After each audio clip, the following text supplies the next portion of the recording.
face à l'histoire. Les rois, les princes et les chefs de guerre sont prêts à entrer en scène. Mais avec eux, les humbles et les anonymes, appelés à devenir les acteurs des complots, des fêtes, des amours, des violences, des saisons et des jours.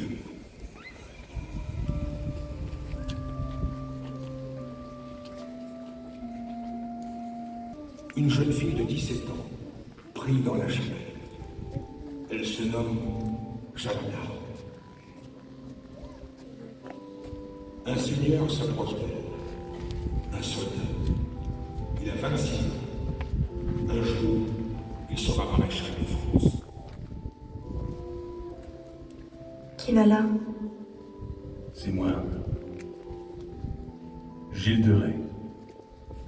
Laisse-moi en paix. Pourquoi c'est là?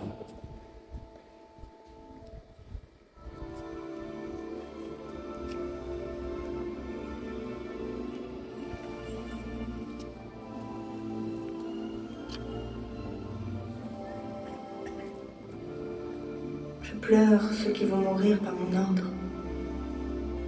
Je pleure les soldats qui vont rougir de leur sang la loi à Orléans. Je pleure les enfants qui mourront du fait du siège. Je pleure même les Anglais que j'enverrai en terre. Tu renoncerais, Jeanne? Pour qui me prends-tu? Dieu m'a confié la mission de bouter les Anglais hors de France. Dieu me donnera la force qui me manque. Je jure, aujourd'hui, de ne plus te quitter, de chevaucher avec toi étrier contre étrier, jusqu'à la mort. La tienne ou la mienne? Va mettre l'armée sur le pied de guerre. Demain, au lever du jour, nous partirons pour Orléans. Gilles, je rendrai Orléans au roi de France. 28 avril 1429, Jeanne, à la tête de l'armée, escortée du clergé qui chantait le Veni Creator, a quitté Rouen.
Merci.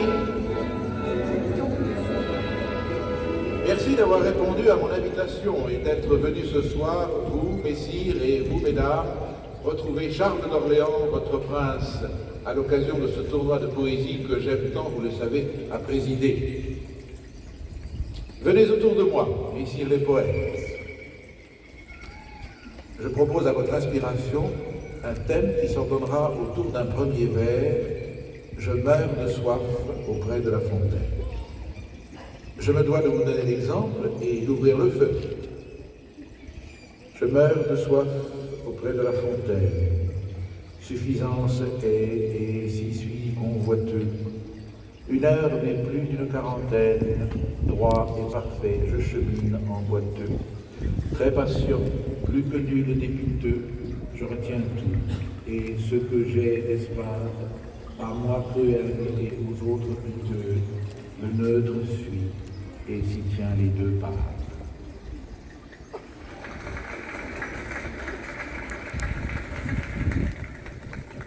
Merci. Tant d'attente. En mon pays suit en terre lointaine. Les un brasier ruissonnent tout ardent. Nu comme un verre et tu en président. Je ris en pleurs et attends sans espoir, confort reprend mon triste désespoir. Je m'éblis et plaisir aucun. Puissant, je suis sans force et sans pouvoir. Bien recueilli, dégoûté de chacun. Superbe. Magnifique.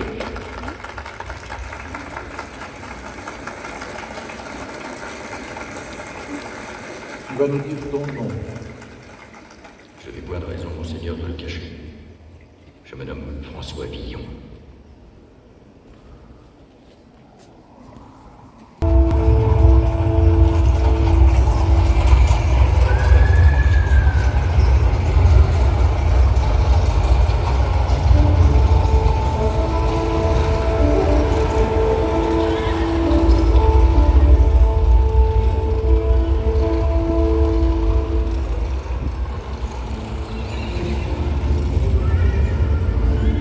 Décembre 1501, une escorte de 600 cavaliers défile dans les rues de Blois.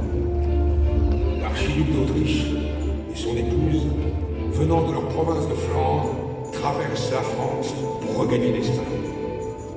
Le roi Louis XII accueille au château ceux dont l'histoire fera un couple lié à jamais sous le nom de Philippe le Beau et Jeanne la Folle. Près de petit François, qui sera un jour François Ier. Frémissant de la jeune force qui monte en lui, il est toujours prêt aux exercices du corps et de l'esprit, aux joutes et aux tournois. Mais en cette année 1501, il tremble, François d'Angoulême. Le roi Louis XII, certes, ne peut le déshériter, mais il veut marier sa fille Claude de France au fils de l'archiduc, le futur Charles Quint. Les fêtes, les chasses, les soupers et les bals, qui durent 5 jours et 5 nuits, ne peuvent dissimuler la triste réalité.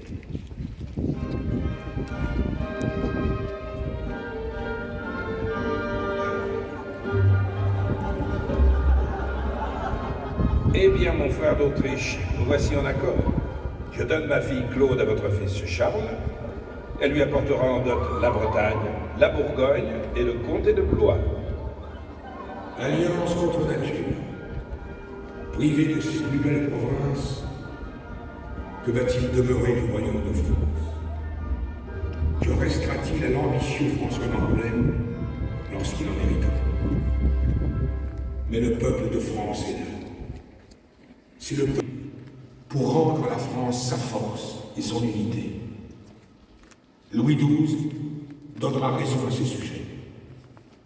Claude n'épousera pas le fils de l'archiduc d'Autriche, mais son cousin François. Les rois de...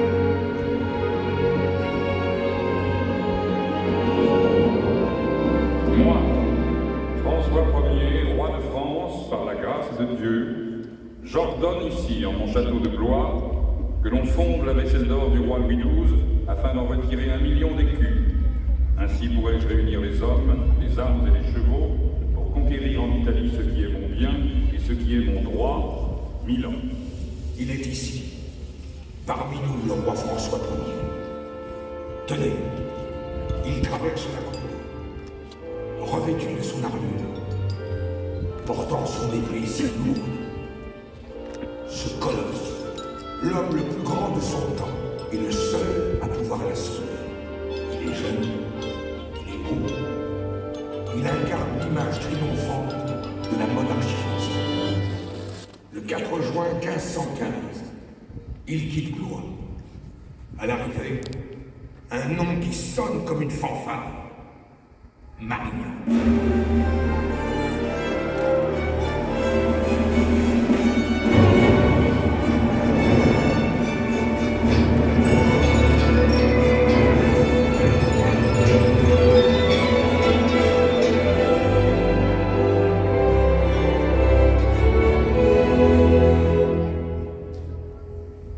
Quand Louis XII ou François Ier résident au château de Blois, c'est du château qu'ils gouvernent la France. C'est ici que se rendent en délégation les ambassadeurs. Et parmi eux, excusez-moi, je crois vous reconnaître, monsieur. Nicolas Machiavel, envoyé de Florence, pour vous servir. Imaginez, sortant de leur carence, ou mettant pied à terre, les ministres, les titulaires de charge, les serviteurs, les familiers.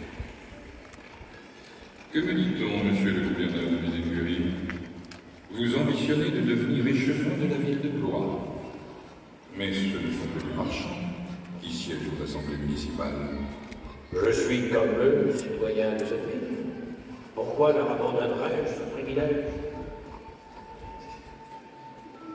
C'est le commerce qui naît de la cour enrichit bien les maisons. Pas tous. Personne n'ira donc dire au roi que ceux qui besognaient la journée, comme les portefaix, j'en suis, ou les vendangeurs, gagnent à peine de quoi vivre.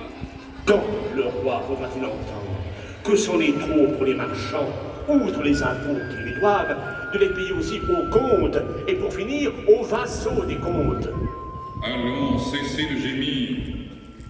Ne faut-il pas entretenir les ponts, les ports, les fontaines et les chemins? Et les poètes, si. Je n'aurais garde d'oublier que depuis le temps de Charles d'Orléans, jusqu'en celui d'Anne de Bretagne, la cour de Blois a accueilli les poètes comme s'ils étaient des princes.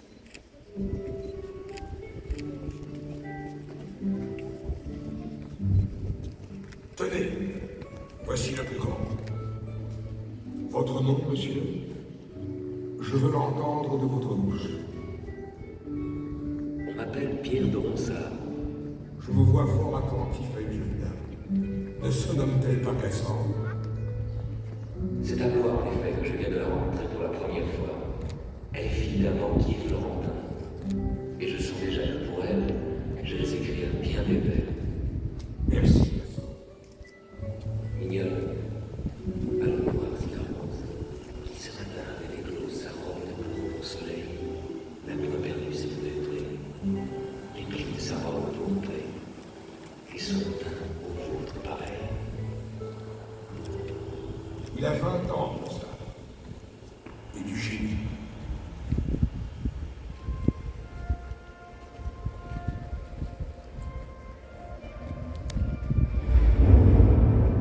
Depuis près de 30 ans, la France n'est plus qu'un champ de bataille entre catholiques et protestants. Le pays de Loire voyait s'affronter les tenants acharnés de l'une ou l'autre religion. On tuait, on brûlait, on violait au nom du Christ. Ce jour-là, à la Noël de 1588, dans la salle des États, les 7 piliers du XIIIe siècle sont habillés de velours violet, semés de lys d'or. Comme il fait froid, on a recouvert les murs des plus belles tapisseries que l'on ait pu trouver. Le roi Henri III, qui a fui Paris pour se réfugier à Blois, vient y convoquer les États-Unis.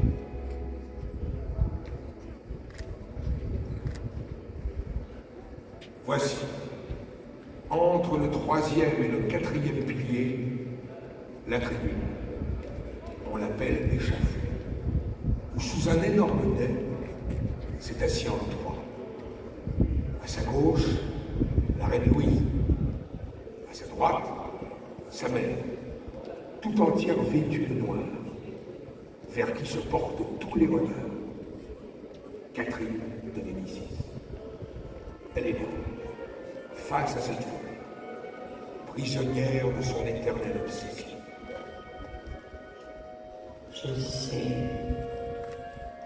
Je sais bien ce qu'ils pensent tous. Voilà la reine de la Saint-Barthélemy.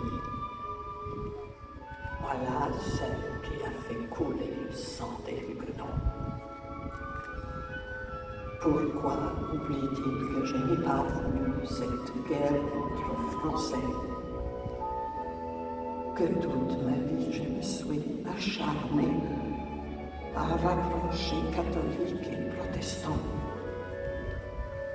que j'ai vécu pour un unique dessein, mettre fin à cette guerre fratricide. Je suis vieille, je suis malade, je vais mourir.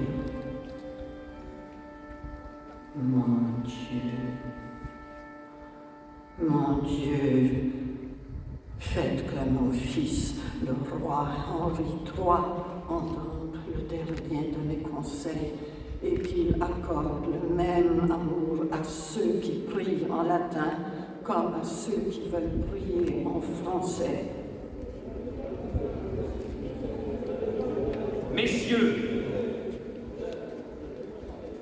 je saluerai d'abord la reine, ma mère. Vous ne devez pas seulement voir en elle la mère du roi, mais aussi la mère de l'État et du royaume. Quant à moi, je suis votre roi, donné de Dieu, et je suis le seul qui le puisse véritablement et légitimement dire. Certains grands de mon royaume ont fait des ligues et associations, mais témoignant ma montée accoutumée, je veux mettre tout le passé au pas. Dans l'assistance, un homme se trouble. C'est le duc de Guise, qui depuis longtemps accuse Henri III de sympathie huguenote. Les chefs de la Ligue catholique disent hautement qu'il serait meilleur roi que celui qui porte la couronne. Savez-vous ce qu'a déclaré Henri III en fuyant Paris pour se réfugier à Blois? Il faudra qu'il sache que je suis encore roi. S'il a convoqué les États à Blois, c'est officiellement pour se procurer les subsides nécessaires à la guerre. Mais secrètement, c'est pour tendre un piège au duc de Guise, qui semble décidé à lui ôter le trône. Il veut m'enlever de force, me ramener à Paris et me déclarer déchu de la couronne. Le 17 de ce mois de décembre, son frère, le cardinal, a déclaré qu'il buvait à la santé du duc, qui serait bientôt roi de France. Quant à moi, ils veulent me faire moine. Je n'ai plus le droit d'hésiter. Qui va exécuter les ordres du roi? Les 45. Autrement dit, les gentilshommes gascons, recrutés pour défendre le roi contre les entreprises de la Ligue.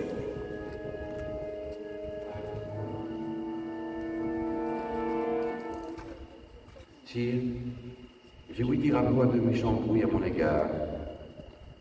Est-il vrai que moi, le duc de Guise, je courrais sur votre foi quelque danger? Mon cousin, croyez-vous que j'ai l'âme si méchante que de vous vouloir du mal? Au contraire, je vous déclare qu'il n'y a personne dans mon royaume que j'aime mieux que vous, comme je le ferai paraître avant qu'il ne soit plus. Je vois que mes actions les plus sûres sont prises à rebours par la malice de mes ennemis. Je vous offre la démission de ma charge de lieutenant général du royaume. Si vous m'en donnez l'ordre, je me retirerai dans mon gouvernement de Champagne. Il faut seulement que la confiance renaisse entre nous deux. Croyez-moi, il vaut mieux que je démissionne, quoi qu'il m'en coûte. Je ne le veux point. Mon cousin l'a mis porte conseil. Nous avons beaucoup d'affaires sur les bras qu'il serait urgent d'expédier. Nous nous verrons demain matin au conseil. Je l'ai convoqué pour 7 heures. Vous y serez, n'est-ce pas? Oui, sire. J'y serai. À demain.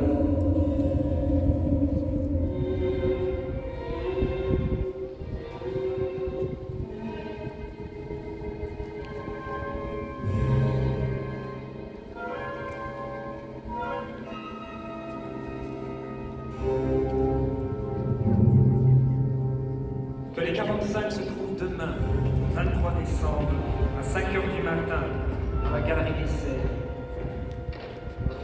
Qu'on les conduise par la porte du jardin.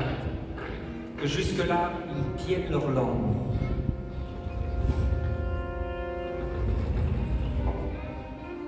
Le roi va se coucher. Il ne dort que 3 heures.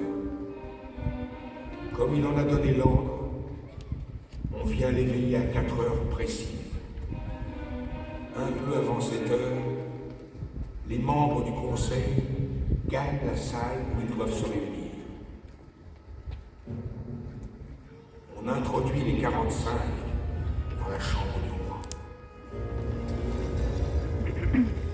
Attendez-moi ici sans faire de bruit.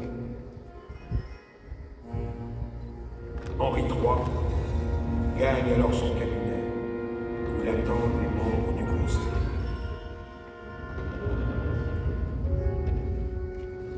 Messieurs,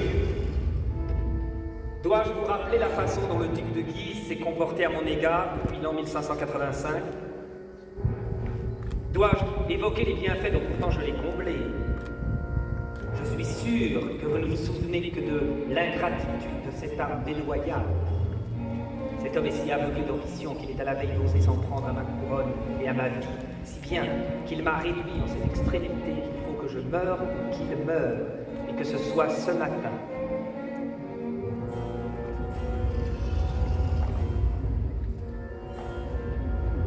Le roi passe dans sa chambre, où l'attendent les 45. Messieurs, je vous demande de me promettre de me venger de lui en lui ôtant la vie. Capitez-vous, sire, je vous le rendrai mort. Qui a des poignards?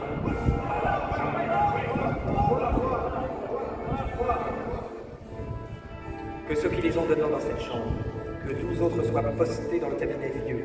Ils pourront assaillir le duc aussi bien par derrière que de face, quand mandé dans ce cabinet, il soulèvera la portière de velours pour y pénétrer. Messieurs, il est grand, il est puissant. Ne vous laissez pas endommager.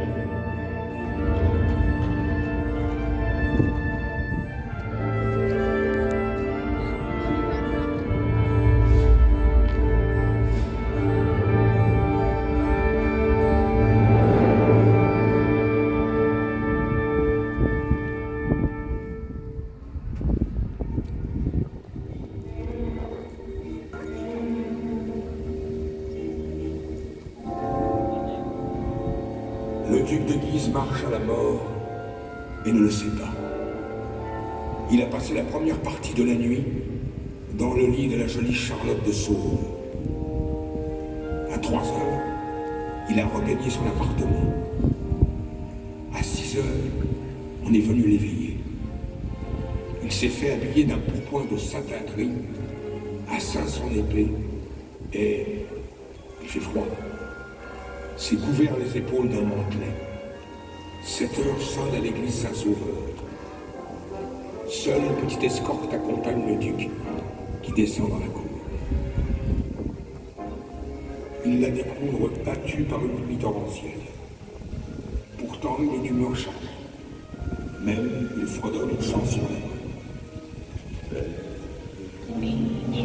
Ma vie captive dans tes yeux, tu m'as ravi d'un sourire gracieux, bien temps pour secourir ou me bien temps je sais.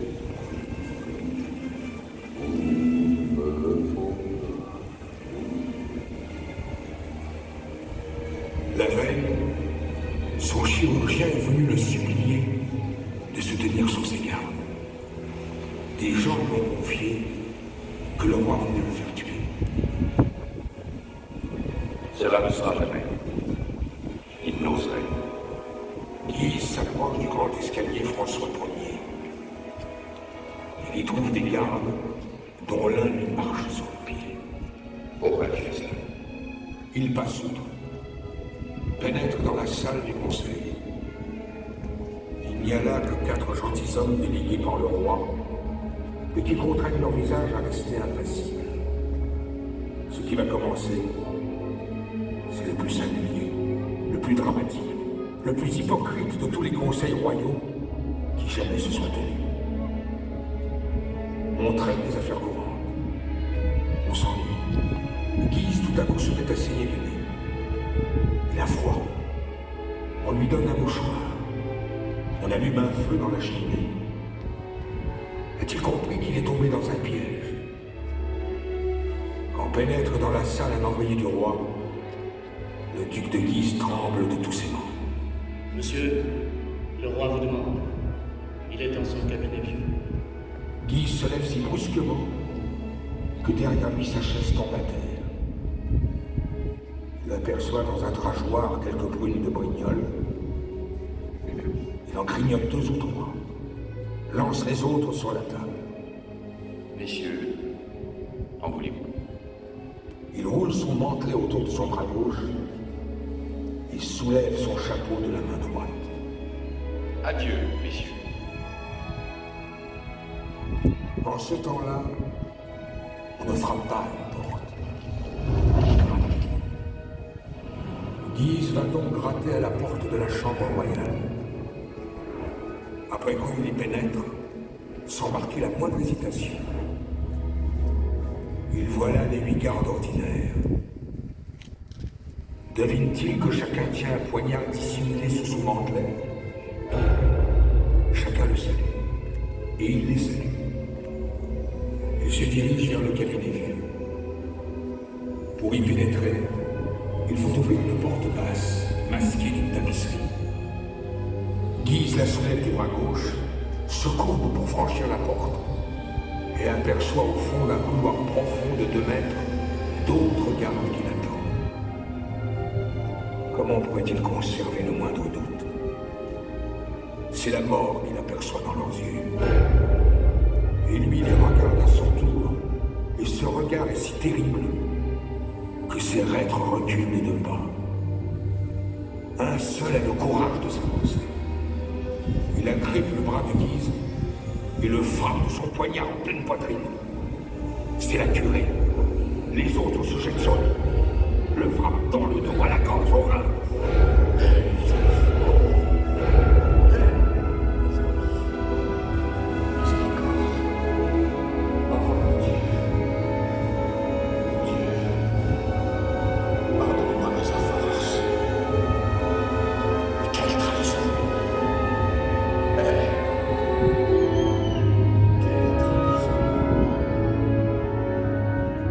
Littéralement l'un des 2 coups.